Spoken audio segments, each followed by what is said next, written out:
इयत्ता 10वी प्रकरण 3 वर्तुळ 3.2 मधला आपण 5वं गणित बघतोय। आपल्याला 2 बाह्यस्पर्शी वर्तुळ दिलेली आहेत, त्याचा केंद्रबिंदू A आणि B आहे आणि त्या दोन्ही वर्तुळाला एक सामायिक स्पर्शिका आहे L ही, आणि ती वर्तुळ A ला C बिंदू मध्ये आणि वर्तुळ B ला D बिंदू मध्ये स्पर्श करते।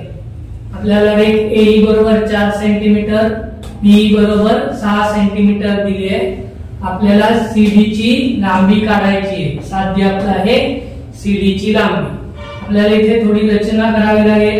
रचना काय करणार आपण, पहिल्यांदा AB जोडून घेणार, AC आणि BD सुद्धा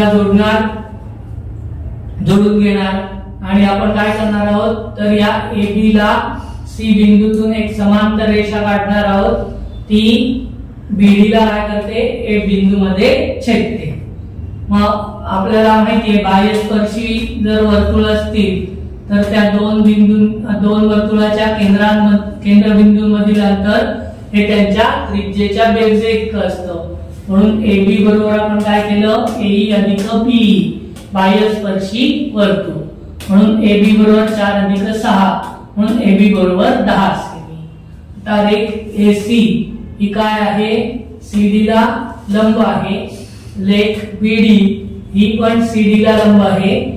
एकाच रेषेला 2 रेषा जर लंब असतील तर त्या समांतर असतात, म्हणून रेख AC समांतर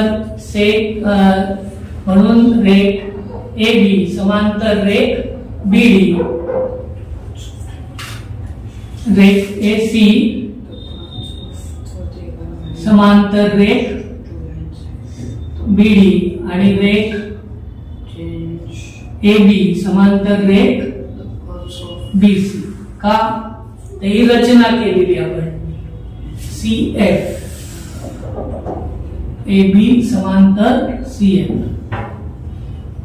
ही रचना केलेली आपण। आणि म्हणून हा जो चौकोन झाला ACFB किंवा ABFC हा जो चौकोन झाला हा समांतरभुज चौकोन। समांतरभुज चौकोनाचा गुणधर्म आहे की त्यांच्या समोरासमोरील बाजू या कशा असतात, एकरूप असतात। म्हणून रेख AB एकरूप बाजू रेख CF का तर किती, समांतर चौकोनाच्या सम्मुख बाजू, म्हणून रेख CF बरोबर 10 सेमी। तसंच रेख AC एकरूप रेख BF का तर समांतर भुज चौकोनाच्या सम्मुख बाजू, म्हणून रेख BF बरोबर 4 सेंटीमीटर। आपल्याला रेख FD पाहिजे आहे, म्हणून रेख FD बरोबर रेख BD मायनस रेख BF, म्हणून रेख FD बरोबर 6 - 4 म्हणून रेख FD बरोबर 2 सेंटीमीटर। त्रिकोण CDF हा काय आहे, काटकोन त्रिकोण आहे। आपण बघितलं लंब आहे त्यामुळे 90 अंशाचा कोन, म्हणून हा काय झाला काटकोन त्रिकोण। त्रिकोण CDF हा काटकोन त्रिकोण आहे, कोन D 90 अंशाचा। पायथागोरसच्या प्रमेयानुसार काय होतं, कर्ण वर्ग अधिक बाजू वर्ग अधिक बाजू वर्ग। कर्ण आपला CF आहे, CF वर्ग बरोबर FD वर्ग अधिक CD वर्ग। CF आपल्याला द्या 10 चा वर्ग बरोबर 2 चा वर्ग अधिक CD चा वर्ग। हे दोन उजव्या बाजूला आहेत ते आपण डाव्या बाजूला घेऊन येऊ तेव्हा वजा होतील। 10 चा वर्ग वजा 2 चा वर्ग बरोबर CD वर्ग। 10 अधिक 2 आणि 10 वजा 2, एका कंसात 10 अधिक 2 दुसऱ्या कंसात 10 वजा 2 बरोबर CD वर्ग। का A वर्ग वजा B वर्ग बरोबर A अधिक B A वजा B।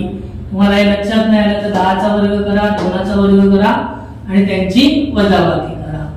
10 अधिक 2 12, 10 वजा 2 8, 12 8 96 होतात। ते केलं तरी चालेल किंवा 12 चे अवयव पाडा, 4 त्रिक 12 म्हणजे परत आपल्याला अवयव पाडायचे। मग गुणाकार करण्यापेक्षा काय करूया, आताच आपण त्यांचे अवयव पाडूया। 4 त्रिक 12 आणि 4 दुणे 8 बरोबर CD वर्ग। दोन्ही बाजूचा आपण वर्गमूळ काढलं म्हणून हे आपण वर्गमुळात लिहिलं। वर्गमुळात 4 गुणिले 4 अधिक 3 गुणिले 2 बरोबर CD वर्ग। वर्गमूळ काढताना आपण 2 2 चे गट करतो, हा 2 चा गट 1 होतोय म्हणून आपण एकदा बाहेर लिहिला 4। उरलेले घटक हे असामायिक असल्यामुळे आपण त्यांचा गुणाकार केला। 3 गुणिले 6 4 वर्गमुळात 6 बरोबर CD, म्हणून CD बरोबर 4 वर्गमुळात 6 सेमी।